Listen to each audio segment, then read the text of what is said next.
Hello and welcome to Wikipedia Weekly Network here where I, Jan Ainali and Albin Larsson usually are editing Wikidata Live. But today we do have a guest. Hello, Moebus. Hello. And how are you doing? I'm doing great. A little bit nervous, my first time on stream, but crossing my fingers, it'll Yes. go well.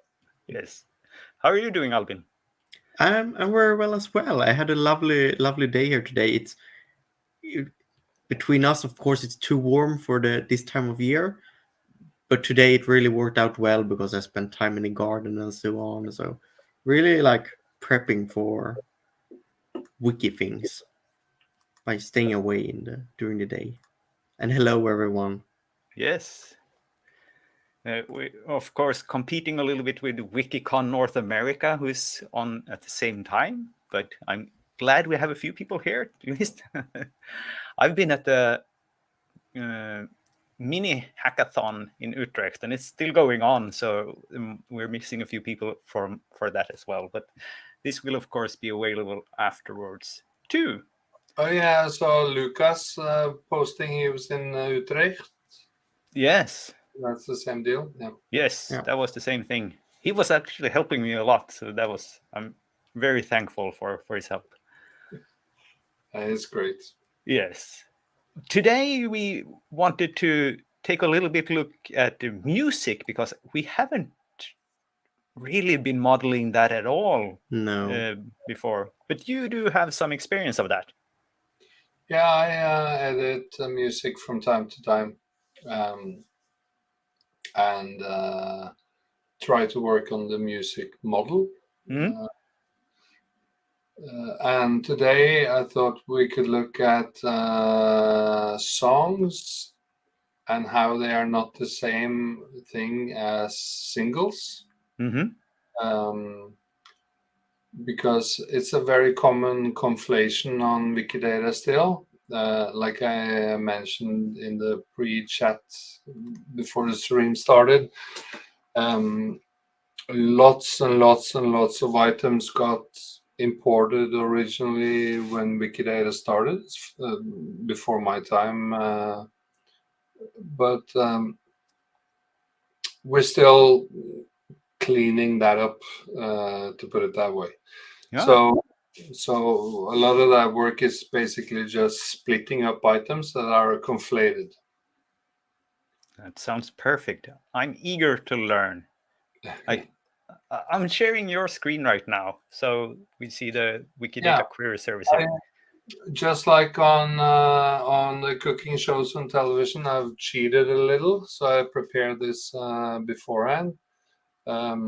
This is a query that shows me all instances of songs and single, meaning two P31s. One is song and one is single. And according to the current music model, we know that all of those are wrong. All of them need cleaning up. And since it's a Saturday and us Scandinavians like to drink, I chose this one. All right. One bourbon, one scotch, one beer. I thought that was appropriate. Mm-hmm. So going there, we'll see that indeed it has a P31 that is both a single and a song. And I thought we could get started just splitting those two things up into their correct parts. Yeah. Basically. Yes. A few other things to notice. Tell me if this is too small to see, but I think it looks good for now. But if anyone says something in the chat, I'll let you know. Yeah. Okay. Great. There's a few other things to notice. One is that it has a part of, and mousing over that, we see that it's part of a 1977 studio album This is another thing that we know is wrong according to the model. So we'll be trying to clean that up. And we can also see that looking at the cover or label rather, it says that the artist is Amos Milburn and his Aladdin Chicken Shacks, while the Wikidata item says it's just just Amos Milburn. So what we might want to do is change the performer to be the band and not just the person. So I think that starting with that, we can see if we can find the single release. And to do that, there's the two most important websites are MusicBrainz and Discogs. There are lots of others, of course, but for the purpose of this stream or demonstration, I think we'll just focus on the two most important ones, the Discogs and MusicBrainz. The reason why I say most important is just because they're the biggest. MusicBrainz is a project that is comparable to ours, Wikidata. It's crowdsourced and just lots of volunteers doing God's work, just like on our side. Discogs is more of a commercial website, but it has a vast catalog of recorded music.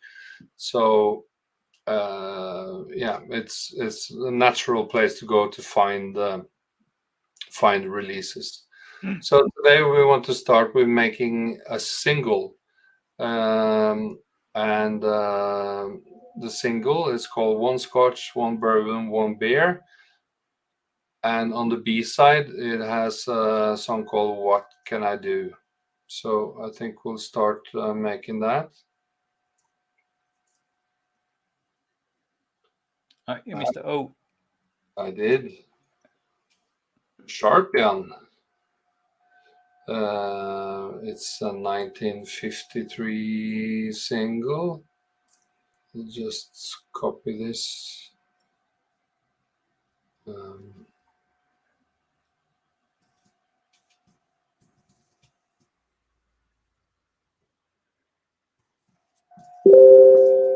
And for discoverability, I normally add each song title, the A side and the B side, in the alias field. And for people that aren't pros like us, this is a very cool trick that you could add you call that character? This one? Pipe, I think. The pipe, yeah, the pipe character, and that will split it over 2 lines. So when we save this now, we'll get. I had no clue about this. I don't think we have shown that before. No, it's the first time I learn about it. Oh, really? I use that all the time because, I don't remember where I picked it up, but I certainly didn't invent it. I learned it from somebody. Anyways, that's a lovely trick. This is a single. It was published in 1953. And then, if you remember, I said that the Wikidata item says that this is by Amos Milburn. But I could see very clearly on the label that it was by Amos Milburn and his band. So here's another this is advertising, super cool extension by, I'm sorry, I don't remember the name, some guy in Australia or New Zealand, I think. I made Entity Explosion. I use this every day. hundreds it of was times every day. Toby Hudson. That's the guy. So when I go here now, I cheated a little. So I already made this group. But if I click on the entity explosion icon, when I'm looking at Amos Milburn and his Aladdin Chicken Shackers on Discogs, I click this, and here I have the Wikidata item. And this is such a useful extension. One of my absolute favorites. So I'll just copy this. And in the performing field, I'll paste it in, and voila, here we go. Mm. We know that it's published in sorry, place of publication in the United States. It's 7-inch single.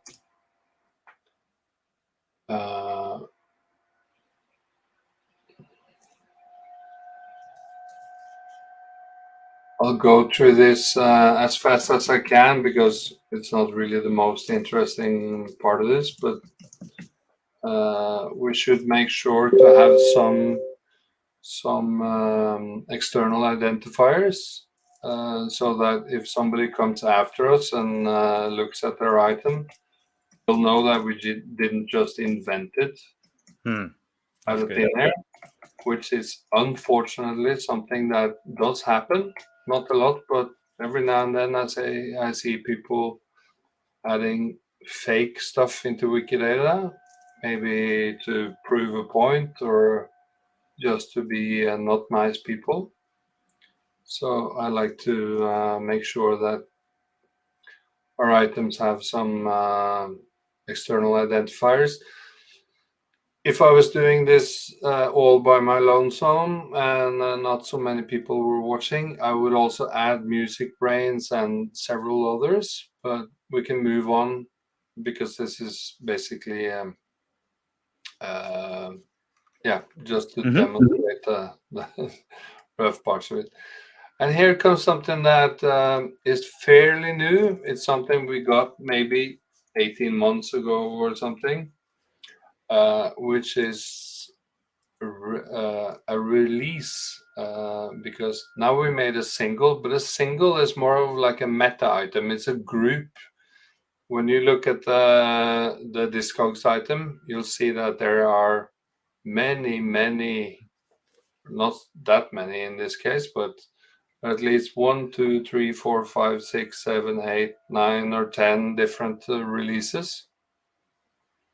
So we modeled that in Wikidata as well. So we'll make an actual release.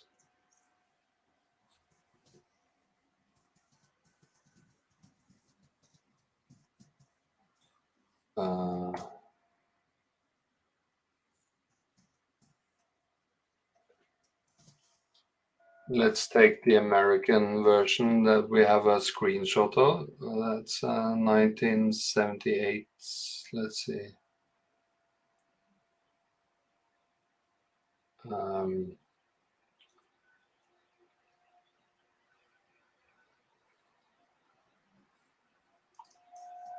I'm just checking to see what Commons has. It looks like it's the 3197. That's the catalog code.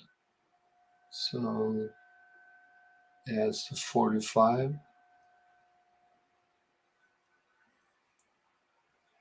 It's the 45. In this case, the single came out as a shellac, if anybody remember those. That's the 78 RPM singles, but also as a vinyl. And since the screenshot on Wikipedia had a 45 prefix to it, we'll go with that one. So we'll say that this is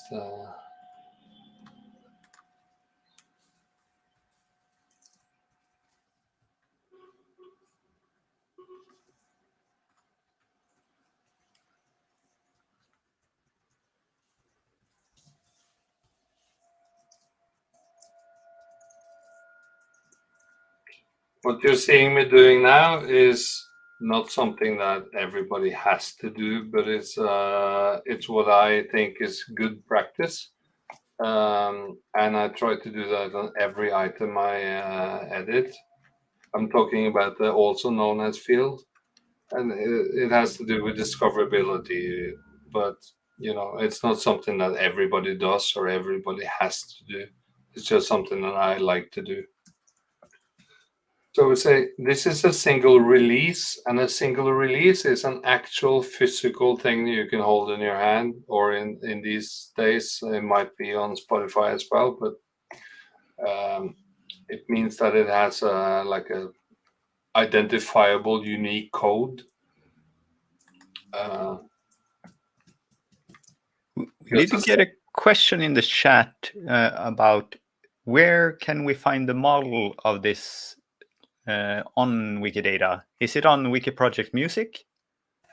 It is, but I have to say that it's a little bit all over the place, and it might not be totally up to date. But yeah, it's a very good place to start. Is Wikidata Project Music. And also we have a contributor called Alvarez, I think, who has made a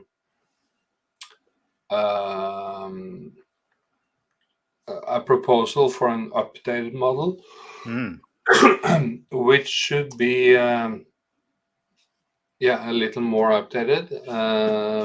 That's linked on the front page. I also made some comments on that. And yeah, it's a good place to start, is to look at Wikidata Project Music, or to have a look at some of the items that are more recently edited in your music field.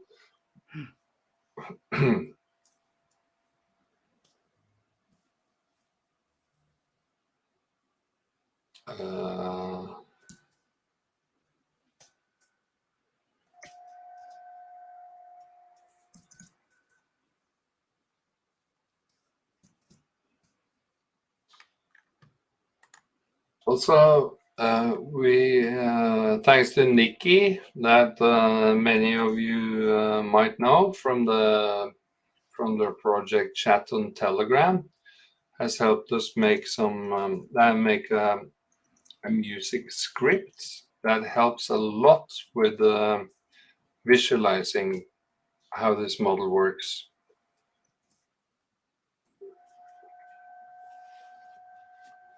Because now when I let's see.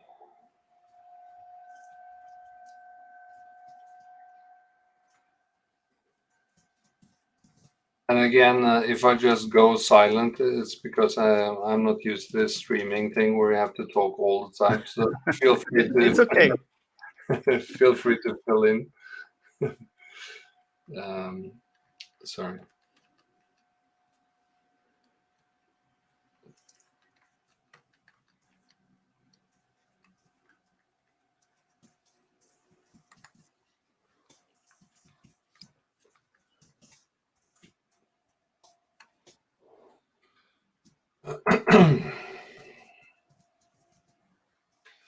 We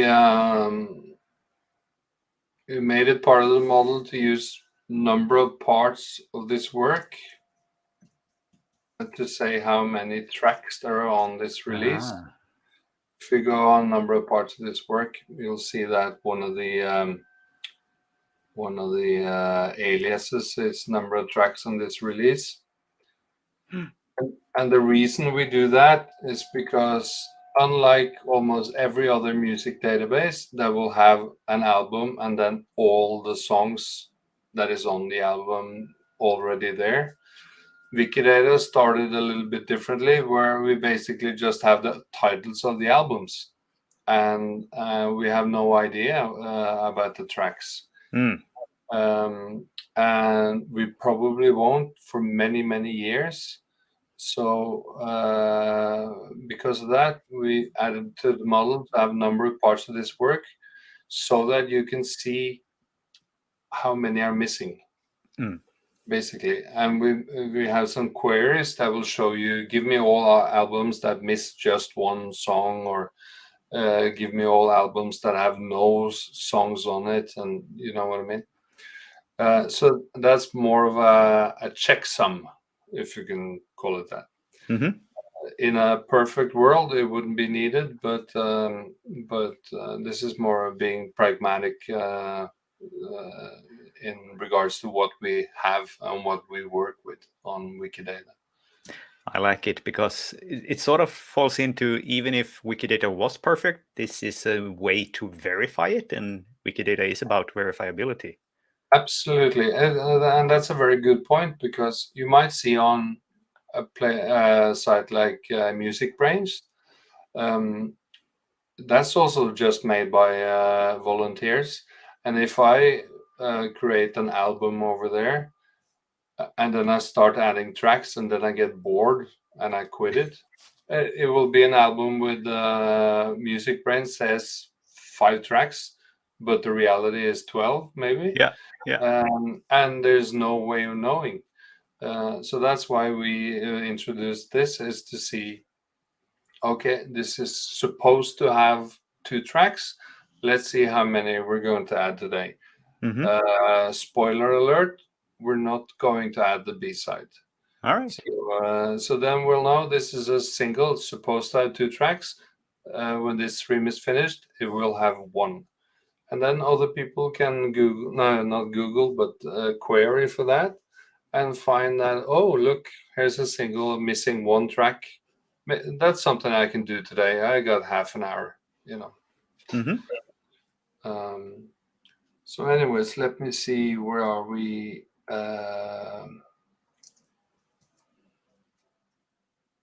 Now I must ask, this is the second time I see this pop up. What gadget or tool is that? Sorry.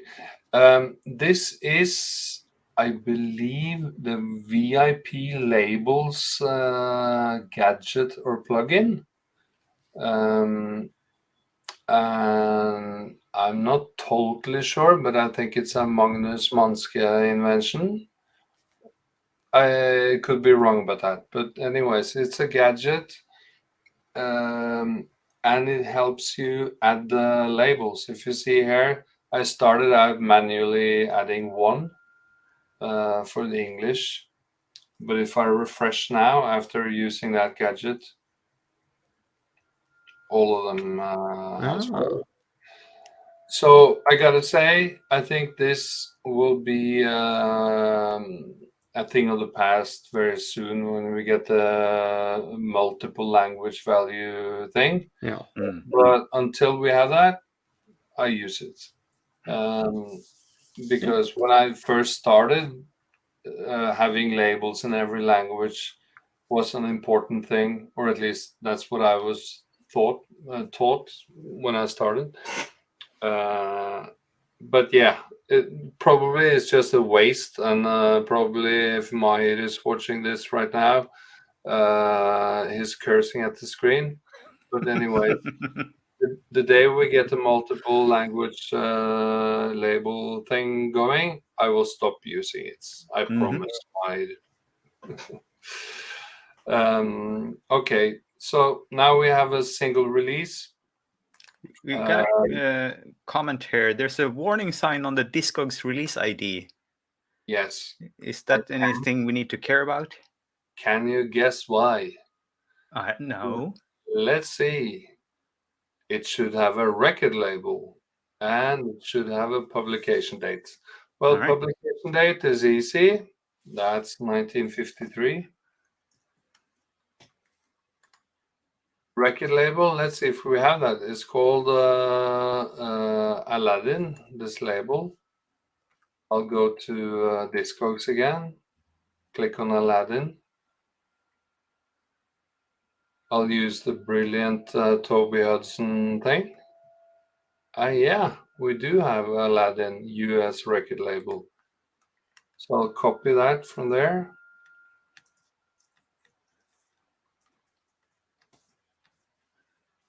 That's Aladdin.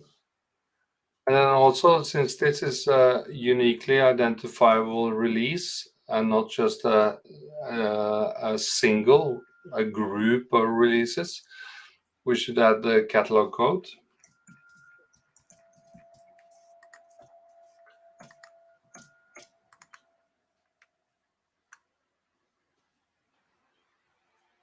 And as it turns out, Aladdin has a catalog, and it has a singles catalog item.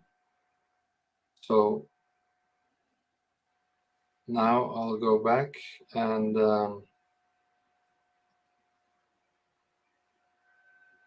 add that as a qualifier. Because catalog, this is not a Project Music invention. This is the people that created the catalog, probably librarians. They like us to have a qualifier saying which catalog it is. You listen to librarians. I like that. Of course, we listen to librarians. They're the best. Okay, now we're more or less ready. The only thing that this is missing right now is music. There's no tracks here. So we should start with that. This one is called One Bourbon, One Scotch, One Beer. So we'll make that track.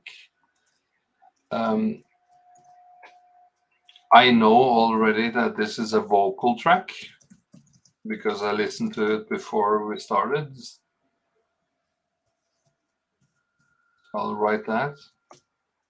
It could have been an instrumental track, and then I would have written the instrumental track. It's a 1953 studio recording.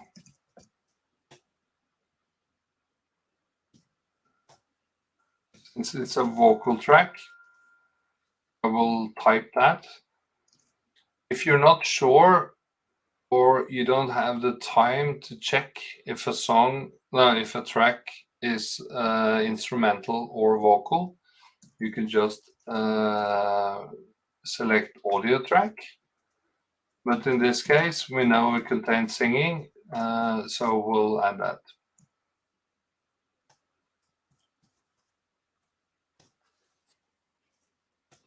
The performer, the title,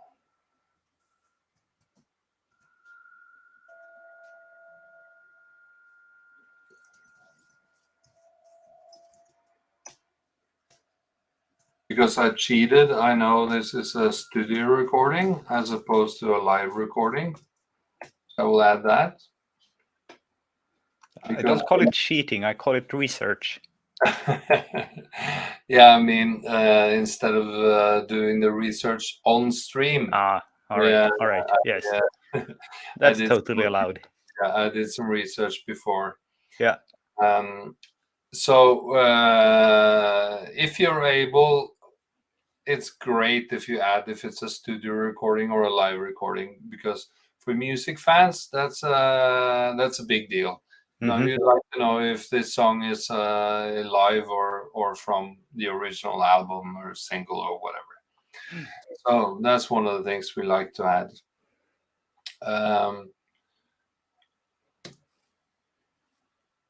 I use Nikki's fantastic shortcut script. So when I just click Q, I copy the Q item. Just great. And now I can add that to the single release. This is the B side.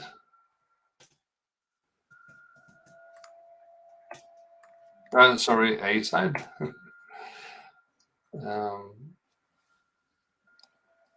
And now if I go back to this original single, I can see that it has a release, One Scotch, blah, blah, blah. And this part here, that's a script that Nikki very graciously made for us. It's called X Musica.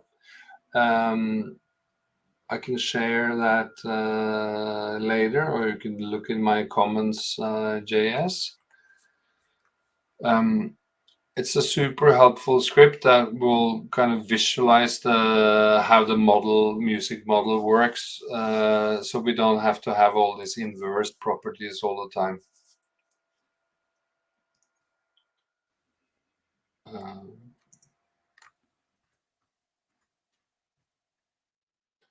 Now I can see that on this track we just created, if I scroll to the bottom here, normally I will see this in the sidebar, but because we zoomed in so much, it ends up in the bottom. I can see that this track is now on the track list of, and that's a single release we just created. So it kind of helps with that. Even though this item doesn't say anything about the single it's part of, the script helps us visualize that. This is so very nice. We Yes. should have something much more generic than this for like author things. We can just get rid of a lot of the inverse properties. Absolutely. Yeah. And I know that Jean-Fred, the video game genius, he cloned this script to work for video games. And of course, there is the derived statement script, which isn't called that when you install it, very confusingly. But this will show it as well, of course. But the thing with the Nikki script is that that's specifically tailored to music, so it will give us some extra information. We'll see that later. Anyways, now we have a track connected to a single, but a track is a recording. It's not connected to the original song. So let's get back to the where we started.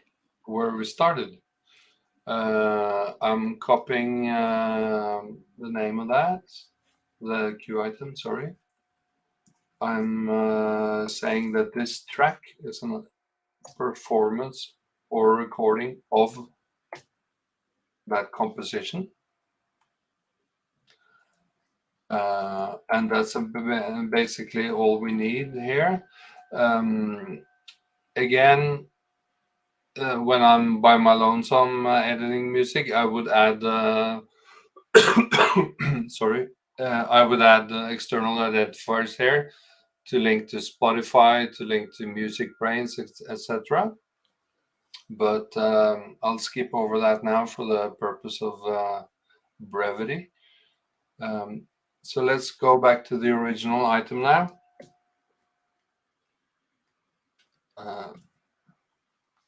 Now I can safely remove the P31 single. The reason why I like to create a single first and then remove it from the original item after is because if somebody stumbles on this item while I'm doing this, they will get confused, possibly. So now we say this is no longer a single, it's a musical work, composition. Song, we've decided should not be in P31. It should be in form. So I'll use move claim. And form is this P7937. So I'll move that. So now we know it's a composition of type song. Record label has no place on the composition, so I'll simply remove that. Songs should have a title, but if we remember correctly, the name of this song wasn't One Bourbon, One Scotch, One Beer. It was One Scotch, One Bourbon, One Beer. So we'll correct that.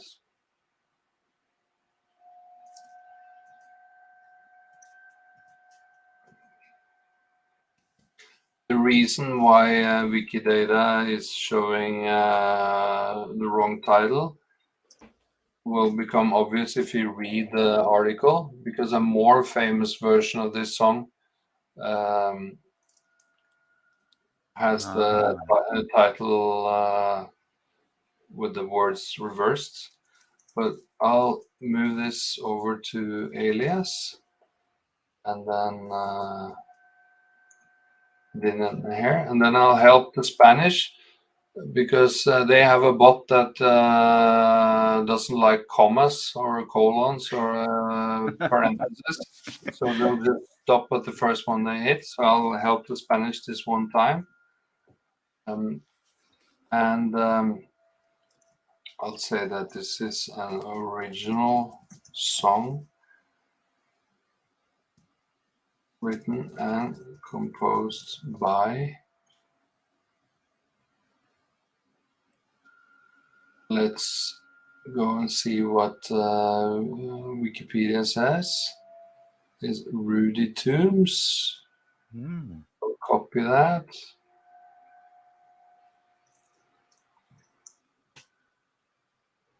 Composed.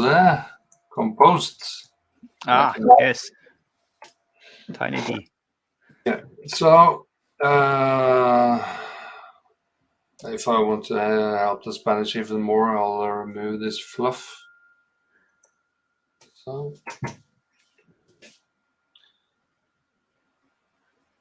So we know that this song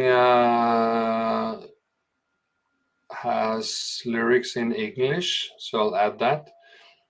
This thing might be alien to many. I'm not sure how common this user script is. It's super useful, but it can be a little bit tricky to set up, or at least I found it a little bit hard when I first tried. But basically, I think it's some Russian guy. Jan, you might know this better than me. I think it might be some Russian guy. But Quick Presets is a script that lets you basically add shortcuts to all the stuff you typically add to items. And so I have a JSON file in my user space that says that if I'm on a song, I would like all of these items to be readily available, and it just saves me a lot of time. I think we have another episode we could do just about that. Yeah, it's pretty great, but I wish it had a little bit more polish to make it more user friendly to just get started.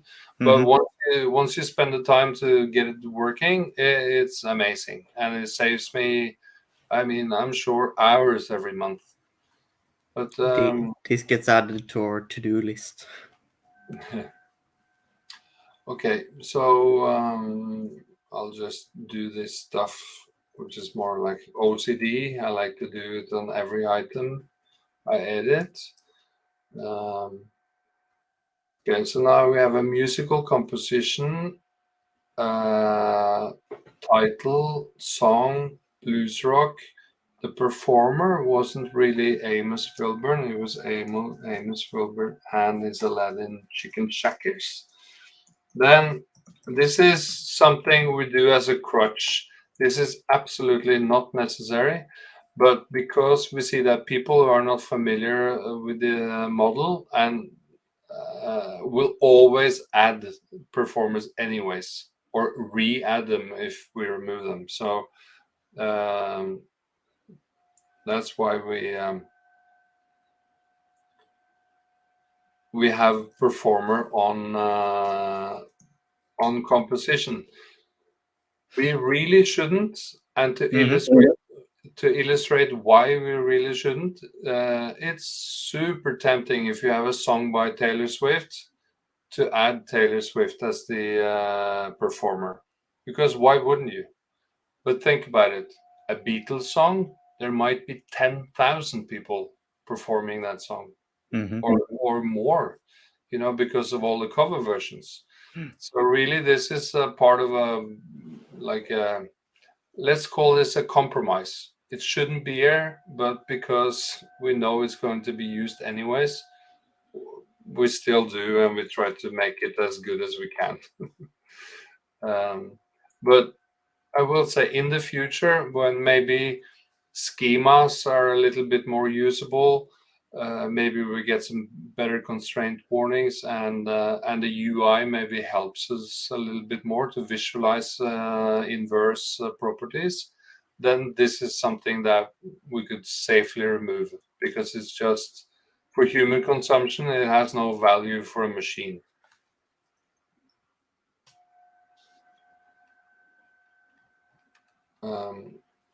I also removed the United States of America country of origin, because the song doesn't originate from there, but the composer does. So we'll find out by looking at the composer. The composer was Rudy Toombs. Let's say.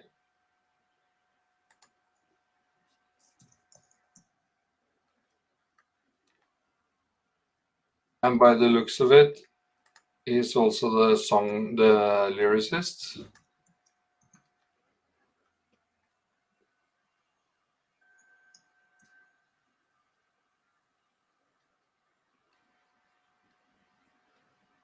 And we can see that Rudy Toombs, since he's a lyricist of a song in English, he really should have a statement saying that he speaks English or writes English. So we'll add that.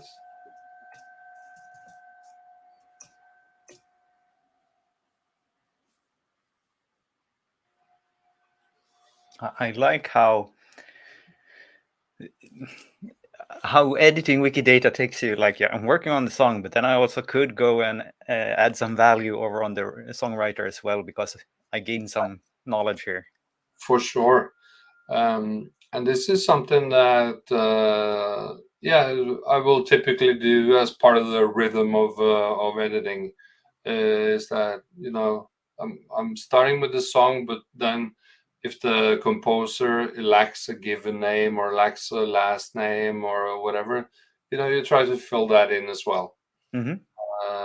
But I guess, to each his own. It's the rhythm you find comfortable, I guess. Yeah. Yeah, that's something that I like to do. And some of these constraint warnings we've made simply to try to nudge people to fill out information without being too annoying. Let's see now. I'll go to Music Brains, because we have one very important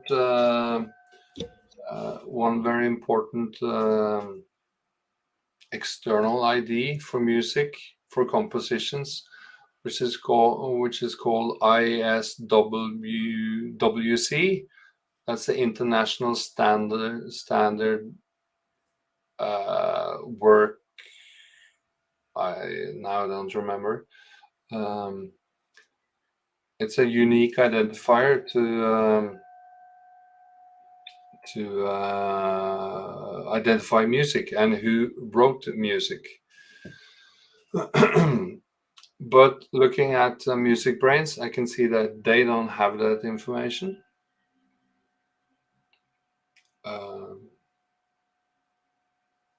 So then we'll have to go find it, I guess.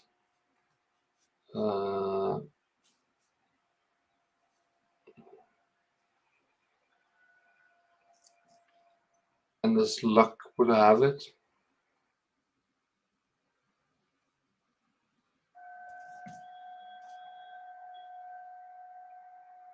you're still seeing this, right? Yes. Yeah. This is a global database of all the music in the world, which is collectively owned by all the music publishers in the world. And this should be something you enjoy, Jan. The current president is also 1/4 of ABBA. Aha. It's the skinny guy. Not the one with the beard. I can never keep track of them. They Björn or Benny, one of them. Yes, one of them. Exactly. Yeah. So I'll see here that one Scotch, one bourbon, one beer has this ISWC number. So I'll copy that over.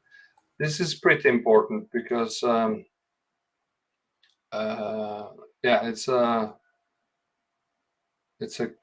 it's a crucial identifier for compositions.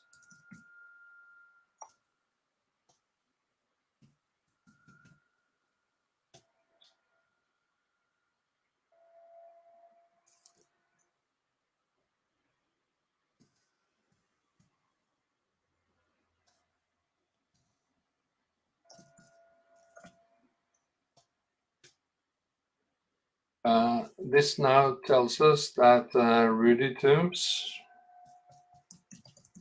is both the composer and lyricist of this song. So we're adding this qualifier. This qualifier is only relevant if the external identifier is present. Because that's where it comes from. Mm-hmm. So we say this is stated in the ISW network.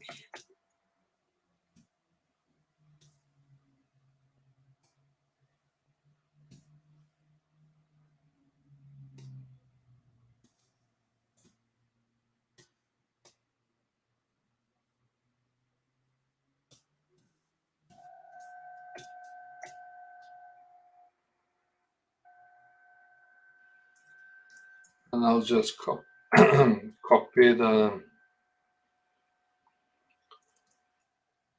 reference. That's another one of these user scripts or gadgets I can never remember, but if anyone doesn't have it enabled, I highly recommend it because you can just drag and drop references. So now we have declared that Rudy Toombs is both the composer and the lyricist, and we've referenced it. I will do one more thing, and that's adding the something called an IPI number, and that means interested parties information. That's a global identifier that identifies musicians and music creators. So we should add that to the item for the person, Rudy. Because that way we can find out all the songs that this person has created.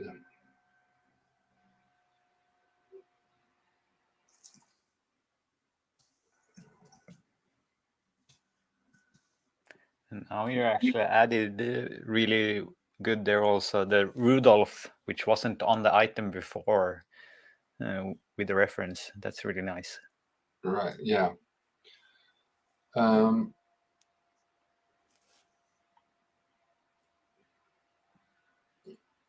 Okay, so now I'm just going to zoom out a little bit to orient myself. Mm-hmm. Let's see. Yeah, okay. So now we're at the last phase of this. We've deconflated it. So now we have the composition and we have the single by the original artist. But we still have some craft. We have this part of George Thorogood and the Destroyers. And at the bottom here, we can see that there's a Metro Lyrics ID, which is a lyric site. But that by looking at the link, we can see that also links to the version by George Thorogood. That shouldn't really be on there because that's a cover version. So what we'll do then is we'll start by going to this album. We'll see that this is a studio album from 1977. And by looking at the Wikipedia article, I guess we'll see that it has a cover version of this song on it. Yes, track 3. So then I'll go to, I'll copy the Music Brains release group ID. And I'll quickly find that track on here. That's number 3.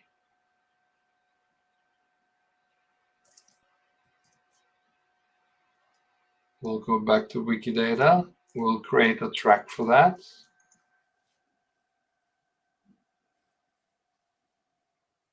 We'll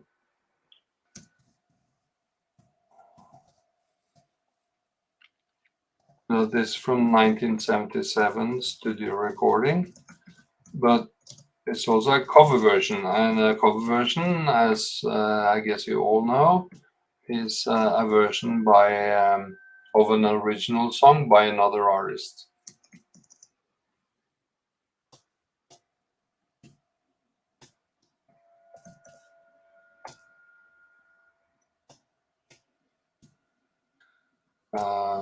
This time the title is One Bourbon, One Scotch, and not One Scotch, One Bourbon.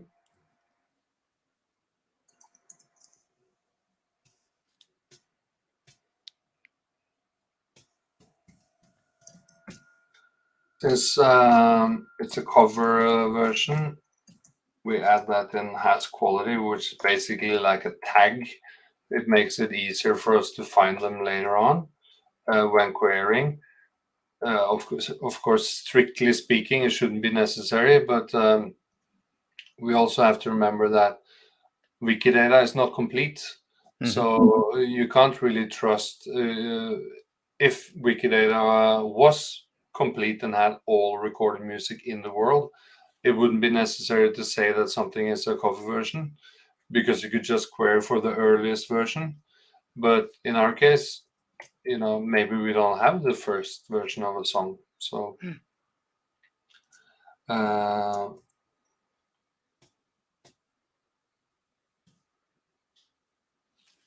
since we spent the time going to Music Brains, we'll add this one here.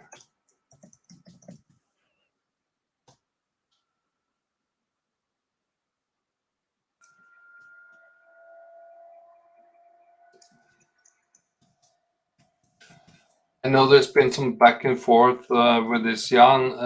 I have to admit, I used to be a terrible person and only added retrieved in the reference field for the longest time, but I promise I'll stop doing that now. But I like to add the reference if I go straight to the source, in this case Music Brains, find the external ID. I like to add in the reference section that it's stated in Music Brains as well. And this tells me, as a human editor, that this identifier came straight from the source and didn't come via bot that imported it from somewhere else or whatever.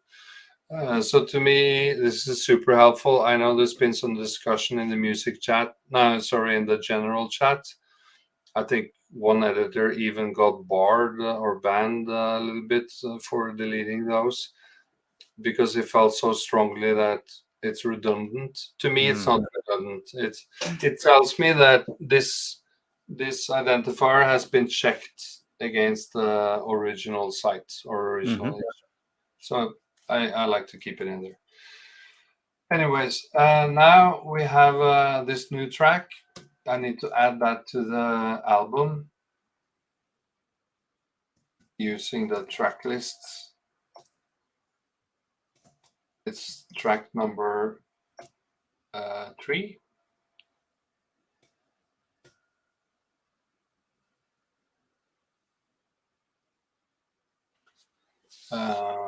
That's all I need there. And this looks good. I'm sorry.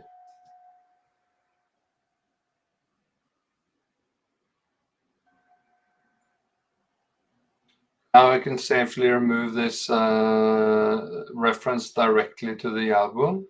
It doesn't belong here.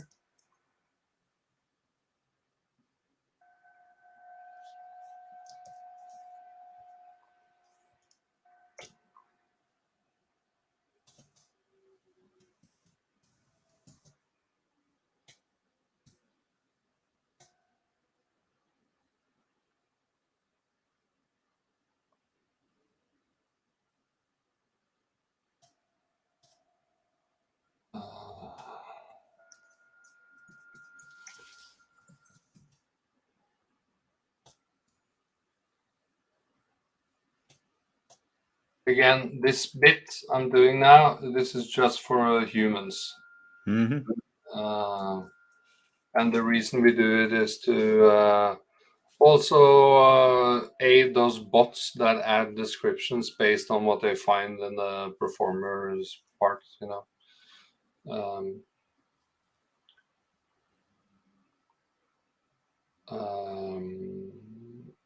Yes, and then this lyrics bit that should be moved to the recording by George Thorogood.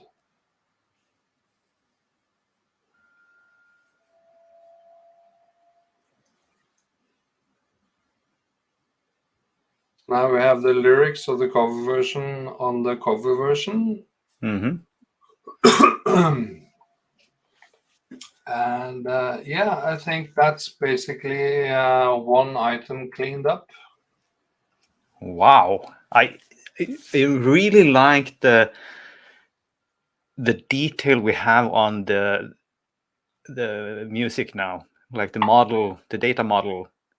It seems to be yeah, it's great. quite comprehensive. Yeah, and you know, again, I cannot thank Nikki enough for making this script for us.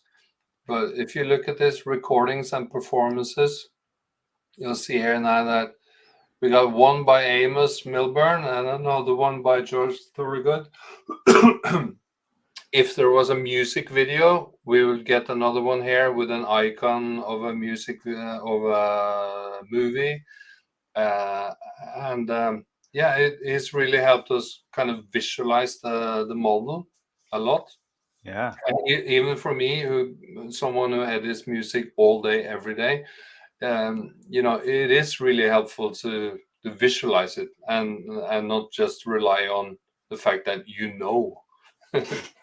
You know, it's great.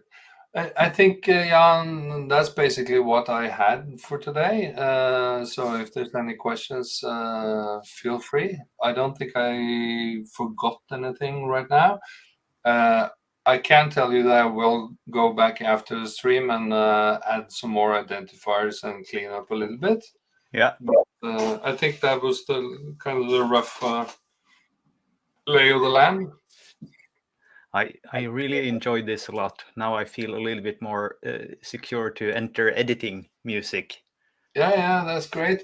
We can never have enough. We're not that many people editing music, so any help is very appreciated.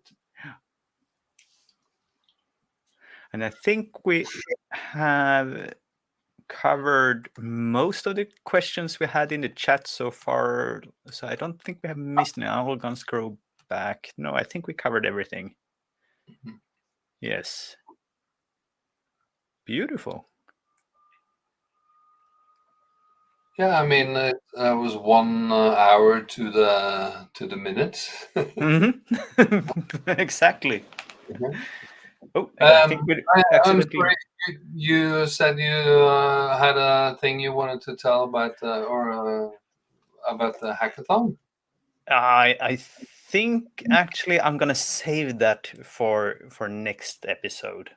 So All right. I'll have we can go into detail a little bit more because I didn't want to cut you short here because I thought this was really good to get this full view of the from the entire And thing. I appreciate very much all the various tools you have been showing us. John and I have Yeah. shown a lot of tools here, but still I see new tools Yes. every day when we take someone on. So Yeah. it's just so much That's inspiration. kind of, I think that's an underrated or underappreciated. All the tools that people have made for Wikidata, and also it is a little frustrating that they can be so hard to discover. Or when you do discover one, it's like, why didn't I know about this 2 years ago? It would have saved me. Yeah, indeed. But yeah, a lot of this stuff that I use is stuff that I feel should be built into the main product. To be honest. Yeah. Yeah.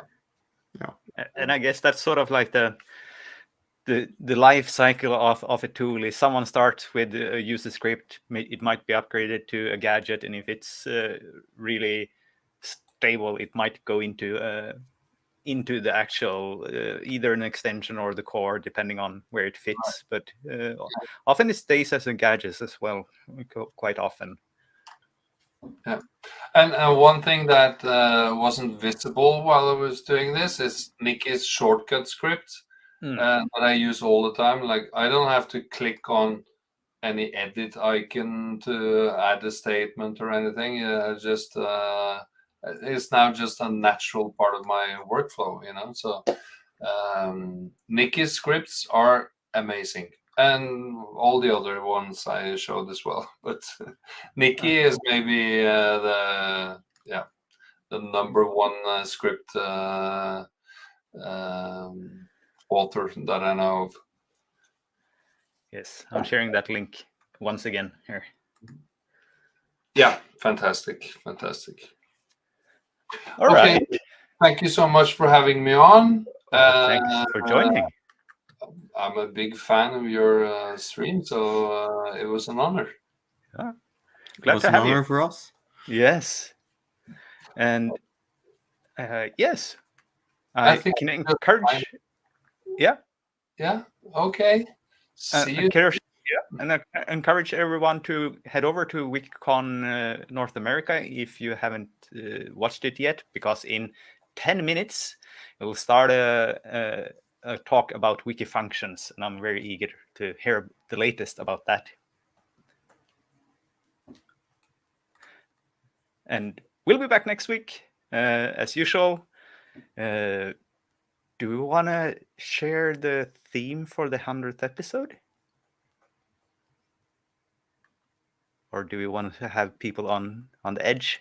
Yeah, on edge, and maybe we develop it even more, so to say. Yeah. All right. But we do have an idea for you. So it's going to be a special episode in episode 100. So, but I guess until then, happy editing. Happy editing.